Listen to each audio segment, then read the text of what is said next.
আছি শোনো তুমি হেথাই। যদিও বাল্মীকি রামায়ণ বলছে না, তথাপি কৃত্তিবাসী রামায়ণ তো বলছে রাম জন্মাবার ৬০,০০০ বছর পূর্বে এ রামায়ণে লেখা হলো। বাল্মীকি মহামুনি রামায়ণ লিখিল। ওই রামচন্দ্রের গুণবর্ণনা অসীম অনন্ত হয়। কে এই রামচন্দ্র জানতে ইচ্ছা হয়। আমি তখন ছোট, নামটি আমার মারুতি, অঞ্জনার দুলাল। একদিন রুদ্র অবতার দুর্বাসা মহামুনি যেন হলো মহাকাল। স্বয়ং মহাকালেরই অবতার দুর্বাসা মহামুনি। আমার পিতাকে সরি বানরের ঘরে দুর্বাসা মহামুনি এলো আনন্দ অন্তরে। আমার মাতায় অঞ্জনা, ওই উত্তর দিতে গিয়ে কত পিছনে যেতে হবে জানেন। আমার মাতায় অঞ্জনা তারে সেবা দিল। মায়ের দেখা দেখি মারুতি তাকে প্রণাম করিল। জহুরিতে অবশ্যই রতন চেনে। দুর্বাসা মহামুনি যেন ভালো জহুরি হয়। এই মারুতিকে দেখে সেজন চিনতে পেরে যায়। অঞ্জনারও কাছে দুর্বাসা বলিছে, শোনো শোনো মাতায় অঞ্জনা বলি তোমার কাছে। তোমার এই আদরের দুলাল মারুতি নাম ধরে একে আমি নিয়ে যাব আমার সঙ্গে করে। আমি তখন বলছি না, আমার মাকে জাপতে ধরেছি, আমি মাকে ছেড়ে তো যেতে পারবো না, আমি মাকে ছেড়ে কোথাও যাব না। মা তখন মাথায় আমার হাত বুলাইয়ে দেয়। ওরে মহামুনি দুর্বাসা শিব অবতার হয়। শিব, আমি মারুতি যেন সবকিছু জেনেও আমি কিছু জানি না। শিব, যদি শিব দেখাতে পারো তুমি যাবো শিব সন্নিধানে। আমি হর গৌরী প্রণাম করব হর শীত মনে। দুর্বাসা বলে বেশ তাই হবে, কৈলাসেতে নিয়ে যাব। ও আমি যে তোমারে তখন মায়ের কাছে অনুমতি নিলাম। প্রেম ভক্তি ভরে মা তুমি আমায় আশীর্বাদ করো। তুমি যে শিবের পূজা করো সেই শিবকে করব দর্শন। মনে আশা রয় মা আমায় আশীর্বাদ করে দিল যে বিদায়। দুর্বাসা মহামুনি সঙ্গে সঙ্গে যাই কৈলাস ধামে যেমন আমি গবু যাই। এই হনুমান অতি শিশু অবস্থায় কৈলাসেতে গিয়ে জানি পরে দর্শন। বসে আছেন কৃত্তিবাস, কৃত্তিবাসা শোনে মুখে বলিছে রাম নাম। কি পঞ্চমুখে পাগলা ভোলা রাম নামের ধ্বনি উচ্চারণে করিছে যতনে। শুনতে পেলাম আমি তখন গান। ভোলানাথের চরণ মূলে করি নিবেদন। নিজেকে অর্ঘ্য রূপে করিলাম বন্দন। ভোলানাথ তুমি দেব আদি দেব মহাদেব, দেবের আদি তত্ত্ববাদী। তুমি পরমে যোগী মহেশ্বর। বলো বলো রাম নামে কেন ধ্যান করো নিরন্তর। কমিটির দাদারা বলেছেন আজ যেন একটু নতুন ভাবে শুনতে পাই। আমরা আর কতটুকু জানি, এখানে মহাজনগণ বসে আছেন। আবার বলি, অসীম চট্টোপাধ্যায় মহাশয় আপনাদের এখানকার রত্ন, তিনিও এখানে এসে বসে গান শুনছেন। মহান মহান জ্ঞানী গুণী আমার মায়েরা, বিদুষী মায়েরা এবং ভক্তমণ্ডলী গান শুনছে। এই জায়গাতে আমার এই কথাগুলো যেন বাতিলতা মাত্র, এসব আমার আপনাদের জানা, তথাপি যেন অনেকেরই অজানা। হনুমান ভোলানাথের চরণ প্রান্তে নিজেকে নিবেদন করে বলছে, দেবের আদি তত্ত্ববাদী মহাযোগী মহেশ্বর, তোমার তো কোনো কিছুর অভাব নেই। পঞ্চমুখে রামের নামে তুমি বলে চলো নিরন্তর। কে এই রাম জানতে ইচ্ছিলাম, কে সেই রাম ধন, যে ধনের জন্য পাগল তুমি পঞ্চানন। সেই ধনে কি পাবো না কই আমি, মুচকি হেসে বলিতেছে ভোলা বিনাকে পানি। রাম যিনি সেই আত্মা রামেশ্বর রাম, যিনি পরমে ব্রহ্ম রাম, তিনি এখনো অবতরণ হননি, তবে হবে। তিনি এখনো মূর্ত বিগ্রহ রূপ ধারণ করে পৃথিবীতে আসেননি, এই ব্রহ্মাণ্ডের মাঝে তিনি আসেননি, তবে আসবেন। করুণাময় পঞ্চানন আমারে বলিল, ও যে দশরথের নন্দন হয়ে যাবে রাম দুর্বাদল। তাই দশরথের নন্দন হয়ে যাবে, সে যদি তোমার প্রভু হয় কৃপা করো বলে। যাকে পাবার জন্য তুমি ব্যাকুল অন্তরে রাম নামে করছো, সেই রামে যেন মোর প্রভু হয় ওই মর্তের মাঝারে। ভোলানাথ আশীর্বাণী আমার মাথে করিল, রামচন্দ্র প্রভুই হবে তোমার মারুতি শুনে চলো। কে এই রাম মন্ত্র আমি পেলাম স্বয়ং ভোলানাথের ঠাই। রাম সেই মন্ত্র পেয়ে আনন্দ হৃদয়। কে সেই রাম কেমন দেখতে হলো, কিন্তু শব্দ ব্রহ্ম রাম নামে অন্তরে এলো। আমার কর্ণযুগলে রাম নামে প্রবেশ করে যেন হৃদয়ের মাঝখানেতে অনুরণন হয়। এ সমস্ত কথাগুলি যেন একটু আলোকপাত করার চেষ্টা করবেন। অনুরণন কাকে বলে? বিরাট একটা হল ঘর, ছোট ছোট বাচ্চা ছেলেরা বিরাট হল ঘরে, কিংবা হয়তো দেখা যাচ্ছে রেলের একটা ব্রিজ, সেই ব্রিজের নিচে গিয়ে দেখবেন বাচ্চা ছেলেরা চিৎকার করতে ভালোবাসে। একবার চিৎকার করলে অন্তত পক্ষে 10 বার প্রতিধ্বনি হবে। এই প্রতিধ্বনিকে বলা হয় অনুরণন। ঠিক সেই রকম ভাবে আমাদের এই দেহখানা হচ্ছে বিরাট একটা হল ঘর।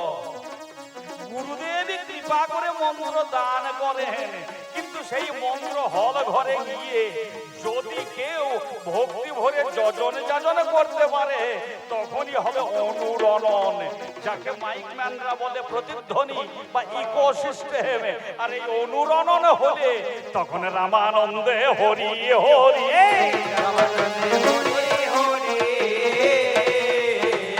ওগো হনুমানের সেই দশায় হলো রামানন্দে হরি হরি। সদাই রাম নাম জপ করে, কোথায় পাবো সে রাম ধনে। অতঃপর মারুতি হনুমান হলো, এ কথা জানেন জ্ঞানী গণে। ব্রহ্মার নিকটে চিরঞ্জীবী আশীর্বাদ পেল, বাবা চির অমর হয়ে হনুমান এ যে জগৎ মাঝে স্থাপিল। তাই সূক্ষ্ম রূপে ধরে হনুমান একদিন করিছে ভ্রমণ, ও যে তমসা নদীর তীরে করিল শ্রবণ। যেন রাম নামের হচ্ছে ধ্বনি,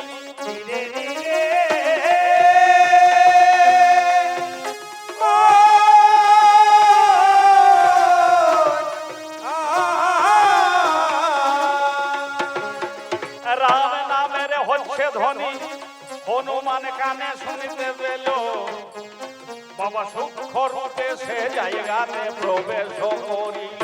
কে? ও এ তো বাল্মীকি মহামুনি, যেন রাম নামে করে কি যেন লিখিতেছে গ্রন্থের মাঝারে। পূর্যপত্রের উপরে যেন লিখছে আর রাম নামের ধ্বনি করছে। ও ঠিক আছে, এটা দেখতে হবে কেমন মধু ওই জায়গাতে রয়। বাবা ডোর বেঁধে দিয়ে মুনিবর স্নানের মাঝে যায়, যেমন স্নান করতে গিয়েছে। এবারে সূক্ষ্ম রূপ ধরে হনুমান যখন রামায়ণ দেখতে গেল, ডোরটাকে খুলে দিয়ে পাঠ করতে লাগিল। বালকাণ্ড করিতেছে আনন্দ অন্তরে, একটা একটা করে দেখে হনুমান আর নয়নেতে জলে ঝরে। পৃথিবীতে আসে নাই আমার প্রভু রঘুমণি, লিখে গেছে বাল্মীকি ওই যে মহামুনি। বাল্মীকি মহামুনি রাম কাহিনী লিখল, আনন্দেতে হনুমান পড়িতে লাগিল। এদিকে বাল্মীকির কথা একটা রয়, বাল্মীকি মনে প্রাণে প্রভুর কাছে চাই। প্রভু যখন মরতে আসবে তাহার পূর্ব ভাগে যদি আমি ভিন্ন অন্য কেউ দেখে প্রেমে ভক্তি ভাবে, যদি কেউ রামায়ণ খানা আমার পূর্বে যদি কেউ রামায়ণ খুলে দেখে, যে পথে হেঁটে আসবে তাহার পদ যুগলে পুড়ে যাবে। যে হাতে রামায়ণ খুলবে তার হাত খুলে যাবে। যে জায়গাতে আসনে করে বসবে সেই আসনে সম জায়গাটাও পুড়ে যাবে। যে মুখে রাম কথা উচ্চারণ করবে তার বদন মণ্ডলে যাবে পুড়ে, এটা বাল্মীকির চেয়ে নেওয়া ছিল।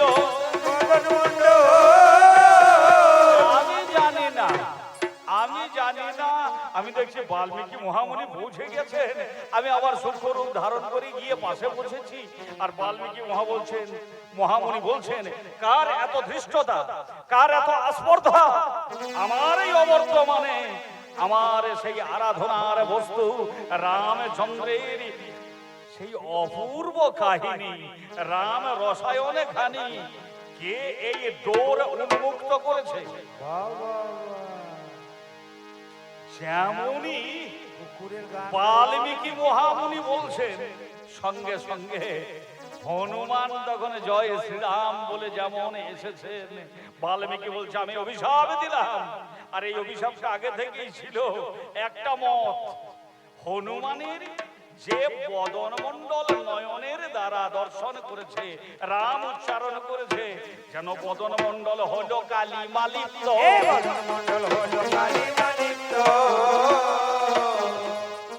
এটা বাইরের জগতের লোক দেখছে, কিন্তু তা নয়। আপনারা সবাই জানেন কাঁচা মাটিকে পোড়ালে পাকা ইট হয়। রাম নামের গুণে আমার এই জায়গাটা হয়ে গেল পাকা, এ কোনদিন আর কাঁচা হবে না। অনিত্য ধনে আর মত্ত হবে না। তুমি আমার পোড়া মুখটাই চেয়েছো। যে যে জায়গাতে পরমে ব্রহ্ম তত্ত্ববিদ বাল্মীকি মহামুনির কথা ছিল, আমার সমস্ত অঙ্গ এ পাকা হলো,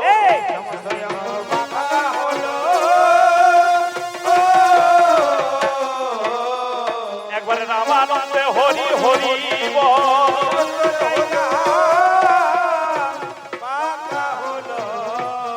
এটা গেল শাস্ত্রীয় বিধান। অর্জুন, এটা তো আমাদের কবি গান গো মাননীয় ভক্তমণ্ডলী। আমি দেখি নাই, আপনারা হয়তো অনেকেই শুনেছেন কবি রসরাজ কিশোরী ওস্তাদ, অনেকেই হয়তো তার গান শুনেছেন। তা কবি রসরাজ কিশোরী ওস্তাদকে আমি দেখি নাই, তার ছাত্র তিনিও রসরাজ নাম পেয়েছিলেন। শান্তিরাম মণ্ডল মহাশয় স্বর্গবাসী হয়েছেন। তা তার সঙ্গে একদিন এই গান হচ্ছে, আমি এই প্রশ্নটাই করে দিয়েছিলাম, আর উনি তখন উত্তর দিচ্ছেন কিশোরী ওস্তাদের ভাবধারা অবলম্বন করে। আপনারা হয়তো বলবেন হ্যাঁ আজকে আবার সেই নতুন কথা শুনলাম। সীতা দেবী যখন লঙ্কার মাঝখানে অশোক কাননে বন্দিনী, তখন এই হনুমান অন্বেষণ করতে করতে লঙ্কা পুড়ে গেল। এই অন্বেষণ করতে করতে লঙ্কা পুড়ে গেল। আমার সীতা জননীকে, সীতা জননীকে খুঁজিয়া পাইল। সীতা জননীকে খুঁজিয়া পাইল। সমস্ত কিছু বৃত্তান্ত আপনারা জানেন। লঙ্কা দহন করলো, করার পরে এসে আবার মাকে বলছে, মা কেঁদো না মাতা, কেঁদো না, কেঁদো না কেঁদো না, কেঁদো না মাতা, কেঁদো না, কেঁদো না কেঁদো না, তোমার চোখের জল বুঝাইয়ে দেব। কেঁদো না, চোখের জল বুঝাইয়ে দেব। এই বলিয়া হনুমান তখন কাঁদিতে কাঁদিতে আমার সীতা জননীর চোখের জল লাগিল মুছাতে। অত্রি মুনির আশীর্বাদে সীতা যেন সর্বালঙ্কারাই ছিল। আবার অনুসুয়ার আশীর্বাদে সীতা দেবীর চোখে কাজল ছিল। যেমন মায়ের চোখের জল মুছাতে হনুমান যায়, মায়ের চোখের কাজল লেগে গেল হনুমানের হাতের তলায়। মায়ের চোখের কাজলে লেগে গেল, মা কাঁদছে, ছেলেও কাঁদছে। এবার নিজের চোখের জল মুছিতে গেল। বাচ্চা ছেলেরা চোখের জল কম ভাবে মুছে বলুন। মায়ের কাছে ছেলে চোখের জল মুছে যেন গোটা মুখেই হাত বুলিয়ে ফেলে। আমার মায়ের ওই চোখের কাজল হাতে লেগেছিল। এবার হাতের কাজল বাবা আমার মুখে লেগে যায়। মুখের মাঝে মায়ের চিহ্ন আমার এসে যায়। আবার হনুমানের স্বভাবই আছে, পাছায় হাত বোলাইয়ে দেয়। বাবা পাছাতেও কিছু মায়ের কাজল আমার লেগে যায়। হনুমানের স্বভাবই আছে, মাঝে মাঝে চুলকায়।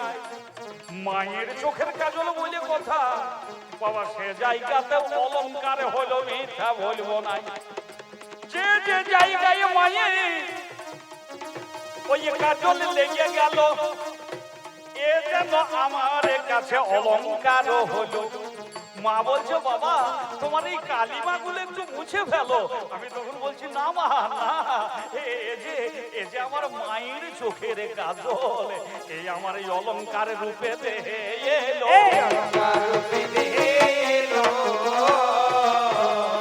আমার অলঙ্কার রূপে এলো। এটা বুঝতে আমার লাগে না ভালো। হরি হরি আমার মায়ের স্মৃতি চিহ্ন, এ আমার মায়ের স্মৃতি চিহ্ন তুমি রাম নামের মলম দিয়ে তুলে দিতে বলছো? না, এ আমার মায়ের স্মৃতি চিহ্ন। আমার মুখ পোড়াই বলো আর আমার কলঙ্কই বলো, কিন্তু আমি জানি এটাই আমার মাতৃ অলঙ্কার। তোমার কাছে গাই হে, এটাই আমার মাতৃ অলঙ্কার, তোমার কাছে গাই হে। ওরে এটাই আমার স্নেহের অলঙ্কার, তোমার কাছে গাই হে। এটাই আমার অলঙ্কার, তোমার কাছে গাই হে। দেখো মায়ের স্পর্শ পেয়ে থাকি, মায়ের স্পর্শ পেয়ে থাকি সদা সর্বদাই। সদা সর্বদা এই জগতের মাঝখানে আমি মাতৃভক্ত বীর হনুমান। মাতৃভক্ত বীর হনুমান। শুধু রামের ভক্ত নয়, আমি জানকী ভক্ত সেই হনুমান। জানকী ভক্ত সেই হনুমান। সদাই অলঙ্কারে আমি করেছি ধারণ।